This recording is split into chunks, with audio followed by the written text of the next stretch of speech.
خانقاہ کے جس حجرے میں میرے سونے کا انتظام تھا، نماز عشاء وغیرہ سے فارغ ہو کر میں اس میں جا کر لیٹ گیا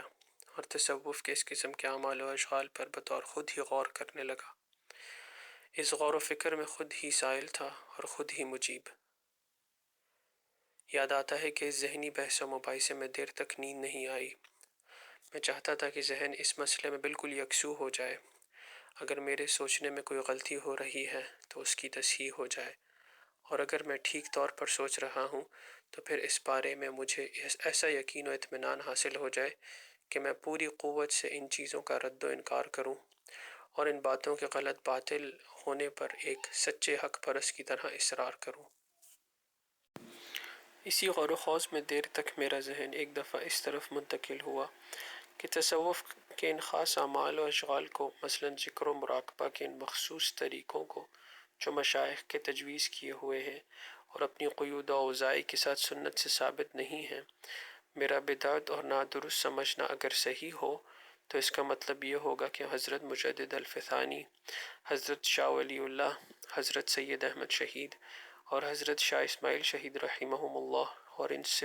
ان سے بھی پہلے ان جیسے بہت سے حضرات مجدد یا مصلح نہیں بلکہ بدعات کا حامی اور بدعات کا رواج دینے والا ماننا پڑے گا۔ کیونکہ ان حضرات نے صرف اتنا ہی نہیں کہ کسی مصلحت یا وقت کے تقاضے سے ان چیزوں کے بارے میں تسامح اور تساہل ہی برتا ہو، بلکہ ان کی تعلیم سے ان کی کتابیں بھری ہوئی ہیں، اور ساری عمر اپنے پاس آنے والے طالبین کو انہوں نے انہی طریقوں سے ذکر و شغل کرا کے ان کا سلوک طے کرایا ہے۔ بلکہ ان حضرات میں سے اکثر کی زندگی میں جس قدر یہ پہلو نمایاں ہے، ان کی کتابوں کے پڑھنے والے اور حالات کے جاننے والے جانتے ہیں کہ کوئی دوسرا پہلو اتنا نمایاں نہیں ہے۔ ذہن کے اس طرف منتقل ہونے کے بعد دل نے یہ فیصلہ تو جلدی ہی کر لیا کہ مجھ جیسے کم فہم اور ناقص العلم کا کسی مسئلے کے سمجھنے میں غلطی کرنا زیادہ ممکن اور زیادہ قرین قیاس ہے بنسبت اس کے کہ امام ربانی مجدد الفسانی اور حضرت شاہ ولی اللہ و شاہ اسماعیل شہید رحمہم اللہ جیسے اکابر علم و دین کی طرف غلطی کو منسوب کیا جائے، اور وہ بھی ایک ایسے فن سے متعلق مسئلے میں جس کے ساتھ ہمارا تعلق تو صرف نظری ہے اور ان حضرات کا عمر بھر اس کے ساتھ گہرا عملی تعلق رہا ہے۔ دل نے اپنے خلاف یہ فیصلہ جلدی اور آسانی سے اسی لیے کر لیا کہ ان حضرات کی تصانیف کے مطالعے اور ان کی شخصی حالات اور اصلاحی و تجدیدی خدمات سے کچھ واقفیت کی وجہ سے ان کے رسوخ فی العلم، تفقہ فی الدین اور عند اللہ مقبولیت کا میں پہلے ہی قائل تھا، اور میرا دل کسی طرح یہ بات قبول نہیں کر سکتا کہ یہ سب حضرات اپنے اپنے زمانے میں اسرار دین کے عارف اور امت کے مجدد ہونے کے باوجود چند بدعتوں کو قرب خداوندی کا ذریعہ سمجھ کر خود بھی ساری عمر ان میں مبتلا رہے اور اللہ کے ہزاروں بندوں کو بھی ان میں مبتلا کرتے رہے۔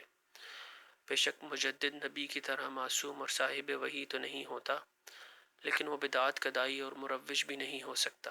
خاص کر دین کے جس شعبے میں اس کو دوسرے سب شعبوں سے زیادہ انہماک ہو اور وہ اس کا خاص داعی ہو اور اس کے ذریعے اصلاح و تجدید کا کام کر رہا ہو۔ اس میں اگر وہ بدعت وغیرہ میں امتیاز نہ کر سکے گا تو یقیناً وہ اصلاح سے زیادہ فساد کا اور ہدایت سے زیادہ ضلالت کا باعث ہوگا۔ بہرحال یہ چند خیالی نکتے تھے جن پر پہنچ کر میرے ذہن کی الجھن کچھ کم ہوئی اور میں نے مان لیا کہ غالباً مجھ سے ہی اس مسئلے کے سمجھنے میں کوئی غلطی ہو رہی ہے۔ اب مجھے اپنی غلطی ہی کو پکڑنے اور پا لینے کی کوشش کرنا چاہیے۔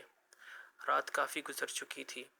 اس نتیجے پر پہنچ کر میں نے اس غور و فکر کا سلسلہ اس وقت ختم کر کے سو جانے کا ارادہ کر لیا اور سو گیا۔